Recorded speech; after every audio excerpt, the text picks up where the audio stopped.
이스라엘의 첫 번째 왕인 사울이 다스리던 어느 날 블레셋이 이스라엘을 침략을 해왔습니다. 당시 블레셋 군대는 어마어마한 그런 병력을 가지고 있었습니다. 병거가 3만 대였고 마병이 6,000명, 그리고 군대는 해변의 모래와 같이 많다라고 그렇게 표현을 했습니다. 이스라엘은 겁에 질려가지고 굴과 바위 틈과 웅덩이에 숨어버렸습니다. 이런 상황 속에서 사울 왕에게 용맹한 사람이 있었는데 다름 아닌 자기의 아들 요나단이었습니다. 요나단은 얼마나 그가 용맹했던지 부관에게 이야기하기를 사무엘상 14장 6절에 보면은 요나단이 자기의 무기를 든 소년에게 이르되 우리가 이 할례 받지 않은 자들에게로 건너가자. 여호와께서 우리를 위하여 일하실까 하노라. 여호와의 구원은 사람이 많고 적음에 달리지 아니하였느니라. 요나단이 부관에게 이야기하기를 우리가 저 적진을 향하여 뛰어들자. 반드시 하나님께서 우리와 함께 하셔서 우리로 승리케 하실 것이다. 그러니 너는 준비됐느냐? 저 적진을 향하여 뛰어들 준비가 됐느냐? 묻고 있는 겁니다. 부관은 그의 마음이 왜 안 두렵겠습니까? 그 수많은 군대 앞에서 자기들은 기껏해봐야 2명인데 뛰어들어봐야 이거는 뭐 죽으려고 작정한 것도 아니고 둘이서 뛰어드는 것 이건 결코 쉬운 일이 아닙니다. 그럼에도 불구하고 요나단과 함께 이 부관은 적진을 향하여 뛰어듭니다. 그것은 바로 요나단과 마음이 하나가 되었기 때문입니다. 그래서 사무엘상 14장 7절에 보면 무기를 든 자가 그에게 이르되 당신의 마음에 있는 대로 다 행하여 앞서 가소서. 내가 당신과 마음을 같이 하여 따르리이다. 요나단의 마음과 한 마음이 되어서 당신이 앞장서서 가면 내가 당신의 마음과 하나 되어서 뒤따라 가겠습니다. 두 사람은 적진을 향하여 뛰어들어서 결국은 블레셋 사람들이 일순간에 막 혼란이 일어나는 겁니다. 그래서 그들은 막 당황을 해가지고 어찌할 줄 모르고 있을 때 그때 이스라엘은 이 기회를 잃지 않고 공격을 해서 큰 승리를 거두게 되어집니다. 우리가 기억할 것은 하나님께서도 이런 작전을 수행하기를 원하시고 하나님과 함께 작전에 참여할 특공대원을 찾고 계신다라고 하는 사실입니다. 하나님과 마음이 하나가 되어져서 하나님이 작전을 펼치는 그 일에 함께 뛰어들 특공대원을 지금 찾고 계시는데 그 특공대원들이 바로 여기 있는 저와 여러분이 되어지기를 바랍니다. 많은 사람이 필요한 것이 아니었습니다. 요나단에게는 단 한 명의 부관, 그 한 명의 부관을 특공대원으로 삼았고 그 부관은 요나단의 마음에 하나가 되어져서 적진을 향하여 뛰어들어 이스라엘을 위기 가운데서 구원하게 된 것입니다. 하나님의 파트너가 될 특공대원의 마음가짐은 어떤 것이냐면 소중한 것을 떠날 준비가 되어 있는 사람입니다. 나의 소중한 것을 포기할 준비가 되어져 있는 사람. 솔직히 요나단이 적진으로도 부관한테 뛰어들자 그랬을 때 이거는 자기의 생명을 포기하는 겁니다. 그 많은 군대 앞에서 단 둘이 뛰어든다. 이거는 무모한 짓도 이런 무모한 짓이 어디 있습니까? 어떻게 보면 자기의 가장 소중한 생명을 포기하는 거라는 거죠. 이런 사람이 바로 하나님 앞에 귀하게 쓰임받는 겁니다. 어제 오후 예배 때도 말씀을 드렸지만 예수님을 위해서라고 하면 내가 죽을 각오도 되어 있다. 그게 주님과 합한 마음을 가진 사람입니다. 하나님이 우리를 통해서 합동작전을 펼치고자 특공대원을 찾으실 때 어떤 사람을 찾으냐? 바로 하나님을 위해서 자기의 가장 소중한 것을 포기하고자 하는 사람. 나의 가장 소중한 것을 하나님이 요청했을 때 그것을 내가 포기해버리고라도 하나님의 뜻을 이루어가기 위해서 나서는 사람. 그런 사람이 하나님의 합동작전에 귀하게 쓰임받는 특공대원이 될 수 있습니다. 오늘 읽은 말씀이 바로 그런 말씀입니다.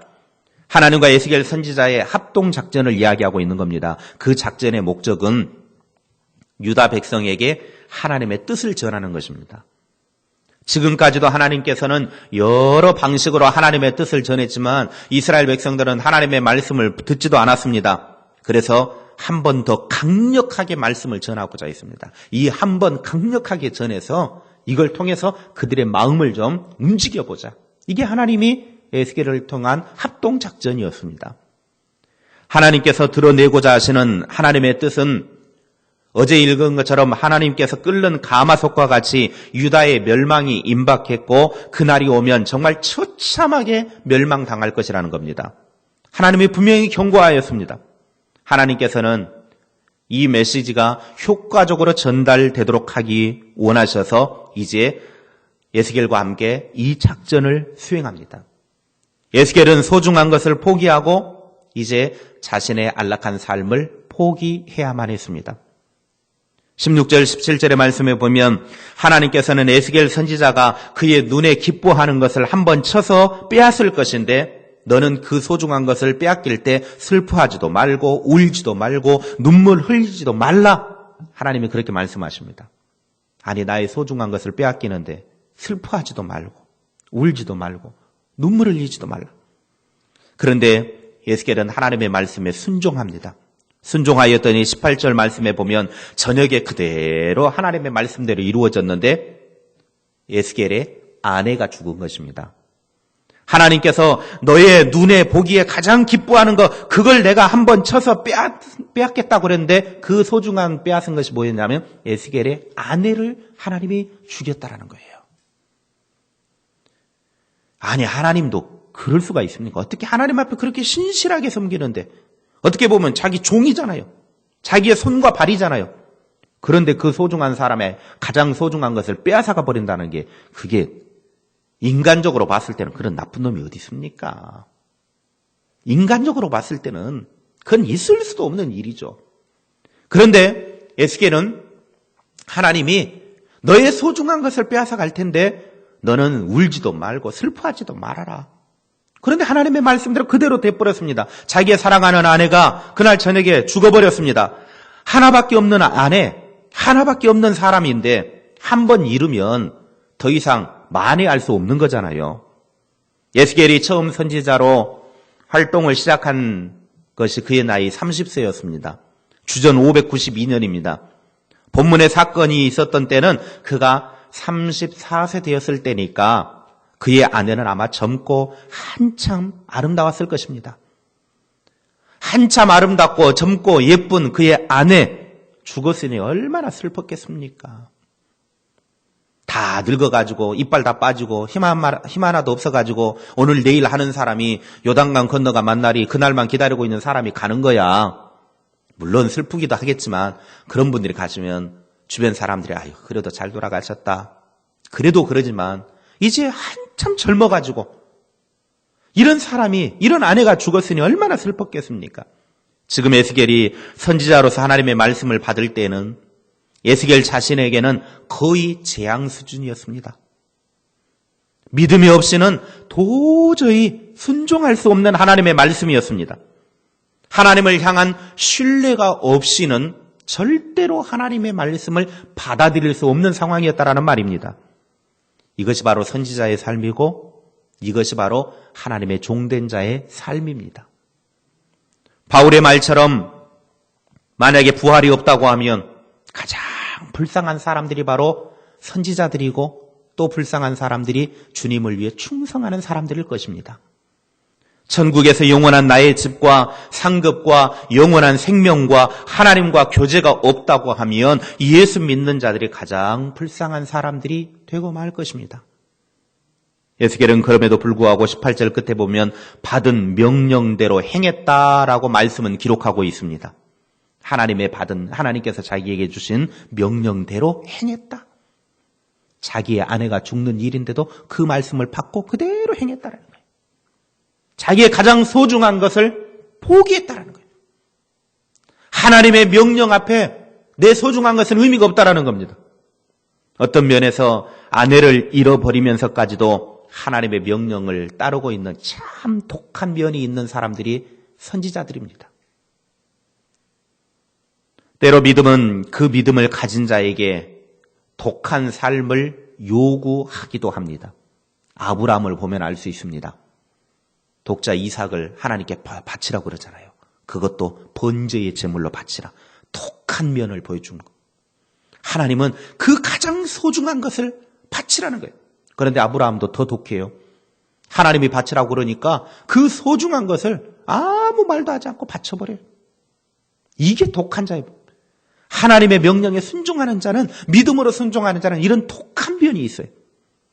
그렇게 해야 모두가 살 것을 홀로 알기 때문에 그렇습니다. 나 한 사람이 희생을 해야 모두가 살기 때문에. 그래서 선지자의 삶은 고독한 삶이고 신실한 주의 종의 삶은 언제나 고독한 삶이고 힘든 삶일 수밖에 없다라고 하는 겁니다. 하나님 외에는 때로 누구 하나 알아주는 법이 없는 삶을 살기도 합니다. 여러분 혹시 주변에 선지자처럼 살아가는 사람이 있고 여러분의 삶이 그런 삶이 되어진다고 한다면 여러분은 정말 아름다운 삶이고 그런 사람들은 하나님 앞에 정말 신실한 믿음의 삶입니다. 그런 사람들이 여러분의 주변에 있거들라 그런 사람들 격려해 주시고 잘해 주시기 바랍니다. 희생하게 될 줄을 알고도 하나님의 말씀에 순종하는 것은 보통 믿음이 아닙니다. 믿음과 순종의 관계에 있어서 불순종은 믿음이 없는 것에서 나옵니다. 불순종은 믿음이 없으니까 불순종하는 거예요. 하나님의 말씀에 하나님의 명령이 주어졌는데 그 명령에 불순종하는 것은 그 하나님의 말씀을 믿지 않기 때문에. 만약에 오늘 에스겔에게 하나님 명령하셨을 때 너의 소중한 것을 내가 한번 쳐서 가져갈 텐데 슬퍼하거나 근심하거나 울지도 말라고 그랬을 때 하나님 말씀에 만약에 믿음이 없었다고 하면 아예 안 됩니다. 하나님 그 소중한 걸 왜 가져갑니까? 그렇게 반항했을지도 모를 것입니다. 에스겔은 하나님의 말씀에 그대로 순종한 믿음의 사람이었습니다. 하나님의 말씀이 자기에게 좋든지 싫든지 하나님의 말씀을 듣고 행한 사람이었습니다. 용기는 그 다음에 문제입니다. 믿음이 먼저입니다. 말씀이 믿어져야 그 다음에 이것을 행할 용기가 나오는 거예요. 하나님의 말씀도 믿지 않는데 무슨 그걸 행하는 용기가 나옵니까?